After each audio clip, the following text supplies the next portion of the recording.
Yo, that has probably been everywhere, like video games, movies, TV shows, the NBA, like. Oh man, God is good. That is everywhere. Yeah. So okay, so let's. I got so many questions. Okay. One of the biggest obstacles artists face in the music game is access. Getting access to the people that can make it happen, or access to the information and resources you need to get to the next level. That's the key. That's why you need two of the biggest in the game on your side. Introducing McKee, Boomman. Welcome to the real industrial plug. You heard me? So obviously you said, you know, you were an artist, you were a songwriter, but then you discovered synchronization. Yeah, I think, well, just, its role in my artistry. Yeah. And being able to write songs. For me, it was just another discipline. I've been in the music industry now for 17 years almost. So it's like, you know, when you think about the career of a Quincy Jones or, you know, anybody older is like Ronald Isley. Yeah. They've been in the music industry like 50, 60, 70 years. And throughout that time, you know, you just find different pockets and areas and kind of add to your discipline. So for me, it was just another weapon in the arsenal. Period. Yeah, 'cause, I mean, I always tell artists and their managers and their executives, there's at least 11 ways to make money as an artist. You know what I mean? You got your touring, your merch, but synchronization is one of the ones that a lot of people don't know. A huge income can come from that. Because like I said, you're getting paid up front. Like, you know, me dealing with Money Long, she did a lot of syncs that were $500,000. And when I heard that, and this is what she said, I'm listening to her, I'm like, nigga, what? You know what I mean? And so like, now also, boom, you got that. But then also once they play it, that audience that grows crazy. And so this is real money. It's like, it's something that most artists never even take into consideration. They're only focused on being a star on stage when they don't know you can make a lot of money if you put a little energy, like you said, making one of the arsenals, making one of the weapons in the arsenal. You know what I mean? And so you made that decision. What made you make that decision? What was that first sync that? Because it had to been a sync that you was like, oh, they pay me what for what? Yeah, well, you know what? I'll be honest. It's like, so I when I first got introduced into synchronization, it was like 2008, 2009, and I worked with this ad agency for like a few months. But they literally they found out about me through a family friend. Yeah, and they just wanted like a female rapper on a song. And so he's like, yeah, I got somebody, Lady G, come do it. Don't worry. Boom. And then, you know, I don't have like a super feminine voice. So I was like, well, if they want me, then I'm going to just do it. But you already know how I'm coming, you know? So, but I go in there and they asked me to do one thing. It was like a internet TV show. So at the time, this is like, you know, I don't really know what's going to come of this. I'm just taking an opportunity. I was invited to do it. So I show up, I do my thing. And then they had me do a Helio commercial. I don't know if you remember Helio. It was like, what's that? It was like a phone service. It was like Boost Mobile before Boost Mobile. Okay. If you remember that. So they had me do this internet show and they had me do this Helio thing. And I'm like, okay. And they was like, do you got time for doing one more thing? And I'm like, for sure. You only been here about an hour and a half now. Yeah. Hour and a half. They said, we're going to have you do one more thing. We have this McDonald's thing. Can you give it a shot and see if you can do that? And I'm like, okay, let me give it a shot. So I do this McDonald's thing. It's the simplest thing. I'm on there and I'm like, I'm all about my money, keep my paper on flip. Yeah. It was for the dollar menu. The dollar millionaires, right? Oh my God. So I do that. Boom. 2 hours of my life. They give me a check for like $1,500. I'm like, what? Cool, that was straight. Yeah. Nice meeting y'all. I thought I won. Beat y'all. What? That was nothing. Right? I'm like, $1,500, that what? Yeah. Come on, man. $750 an hour. Yeah. I just did. Don't pay it no mind. They call me back like a month, because they really like me. They call me back a month later. It's like, we got this Budweiser thing. You want to give it a shot? Wow. And I was like, yeah. Hold on. I said, I'll give it a shot. Not knowing. I just hop on the mic. I'm like freestyling. It's like real moody in the background. Yeah. These are all on the internet. You can find these receipts, right? I'm not knowing. The Budweiser thing airs during the Super Bowl. What's the? It's called Rock, Paper, Scissors. I just recently got a check for that like 3 months ago, too. Wow. by the way. Residual. Yeah, just recently got one, new one. They picked it up again. But the McDonald's one ended up airing all year, right? So I have no idea about mailbox money at this time. Okay, talk to us. So that $1,500 they gave me, and then I think they probably gave me the same thing the next time I came. So $3,000. Mind you, I'm happy with these people. Yeah. These are the nicest people I've ever met. Shout out Beacon Street. They showed me love. They introduced me to this world. I go back. I'm back on Expo, chilling. I start getting these checks in the mail. Yeah. What? I'm like, and they just kept coming. At first it was like one or two, and I'm like, oh, okay. It was like $2, one of them. Yeah. It was like $100, one of them. And then one time I go to the mail, it's like 10 checks wrapped in an envelope. I mean, wrapped in a rubber band. Yeah. That the mailman gave to me. Yeah, shout out to the mailman. What? They all mine. Yeah. And some of them was like 2,000, 3,500, like, so all the residuals is just coming in. Rolling. What? I'm like 19, going on 20. But I made like 75 grand that year. And Jesus. Like, didn't even know. It started from that. And so that was my first intro, like, to that world. So that's like, I remember that. And then I don't know why, I just stopped working with them. They start working on other stuff. But that was working with that ad agency was my first intro to the sync world. Right. So then I forgot all about that. I'm writing songs, boom. But in 2017, I did 7 days in Atlanta, my project. And then the music supervisor for the show, I think she heard it and she reached out to me to put Oh Nana on there. What show? Atlanta.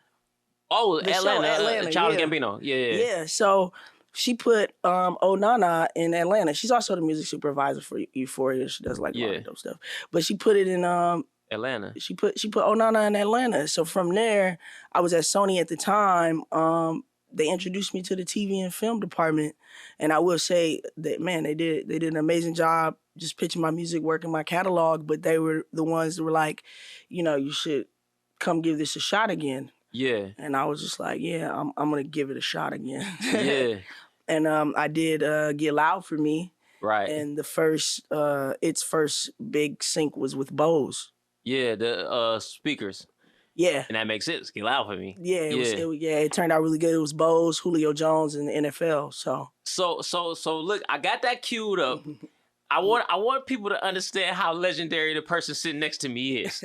Can we play this song? And I will bet you 10. Well, I probably got a little more than that in my pocket, but I'll bet you whatever's in my pocket, you've heard this song before. Yeah. Run it for him, Reek. Heart of a lion, fire inside me blaze like a siren. Why would you try it? Wake up the beast, no, I can't keep silent.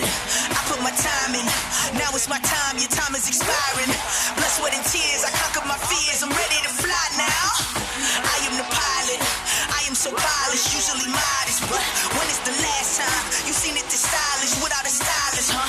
It's been a long time, I've been on this road, I'm racking my mileage up. They don't get loud with us, cause they know we wild as fuck. We know they scared of us, no, they don't care for us. They wasn't there for us, up in them trenches, hopping them fences, making the plays while they riding the benches, yeah. Got cool intentions, yeah.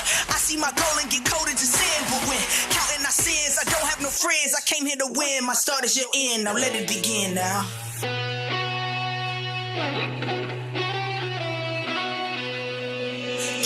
Get loud for me.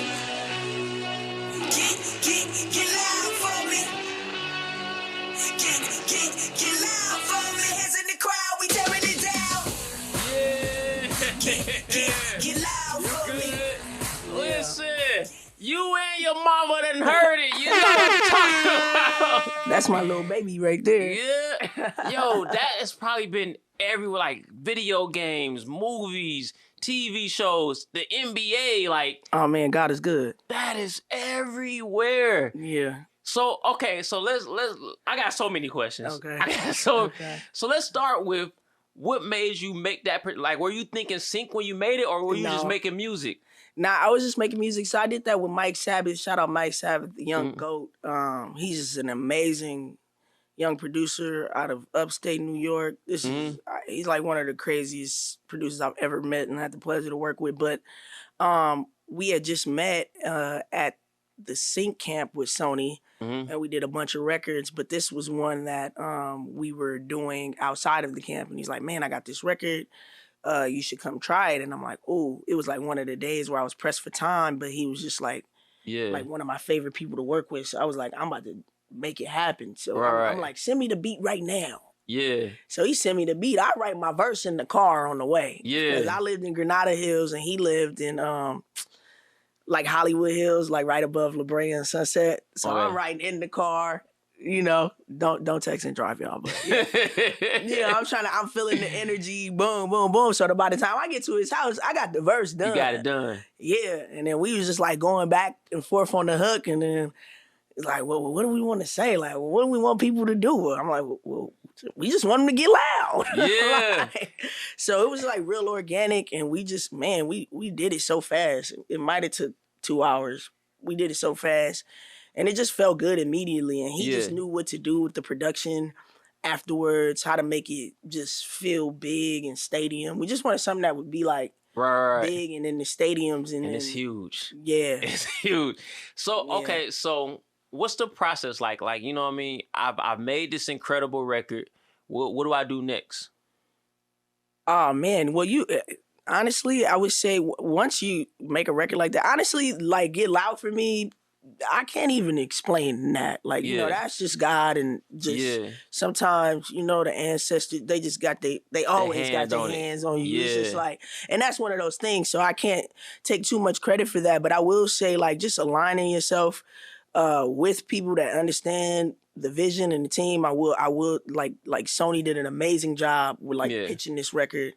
I also worked and pitched this record. Right. Like, you know what I'm saying? I used my relationship, my resources. They did the same. If I got any emails, inquiries, I was super communicative about the process, just like pushing it. You know what I'm saying? We made sure we dropped the record, made sure it was accessible for everybody, you know what I'm saying, to listen. Like you said, just having that residual effect on the back end. It's like having these records out. And that record is independent. Yes. Yeah.